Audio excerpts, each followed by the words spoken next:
High বন্ধুরা, আজকে আমরা দেখব স্কুলে ফি দিতে দেরি হলে প্রধান শিক্ষকের কাছে কিভাবে আবেদন লিখতে হয়। তো দেখুন, আমি এখানে একটা আবেদন লিখে এনেছি। এটা বাংলায় লিখেছি। প্রথমে আপনারা একটা সাদা পেজ নেবেন, পেজটাকে 3 দিক থেকে ভাঁজ করে একটা মার্জিনের মতো করে নিয়ে লেখাটা শুরু করবেন। তো প্রথমে আমি লিখেছি মাননীয় বা মাননীয়া প্রধান শিক্ষক মহাশয় বা প্রধানা শিক্ষিকা মহাশয়া। আপনাদের যেটা হবে সেটা লিখবেন। এরপরে বিদ্যালয়ের নাম লিখবেন, তারপরে বিদ্যালয়ের ঠিকানা। এরপরে বিষয়ে লিখবেন বিদ্যালয়ে দেরিতে ফি জমা দেবার আবেদন বলে একটা দাড়ি। এরপরে একটু নিচ থেকে মহাশয় মহাশয়া আমি, এখানে আপনারা আপনাদের নাম লিখবেন। তারপরে কমা, আমার পুত্র বা কন্যা, আপনাদের পুত্র বা কন্যা যেই হোক তার নামটা লিখবেন। তারপরে কমা দিয়ে আপনার বিদ্যালয়ের নবম শ্রেণীর ছাত্র বা ছাত্রী, রোল নম্বর 14, সেকশন বি।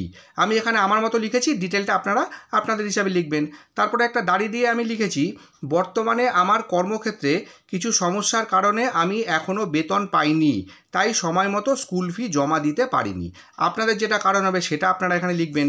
তারপর আরেকটু নিচে এসে অতএব মহাশয় মহাশয়া আপনার কাছে আমার বিনীত নিবেদন, যদি অনুগ্রহ করে আমাকে কিছুদিন সময় দেন এবং আমার পুত্র বা কন্যাকে, আপনাদের যেটা হবে সেটা লিখবেন, নিয়মিতভাবে তার পড়াশোনা চালিয়ে যাওয়ার অনুমতি প্রদান করেন, তাহলে আমি আপনার কাছে চিরকৃতজ্ঞ থাকব বলে একটা দাড়ি।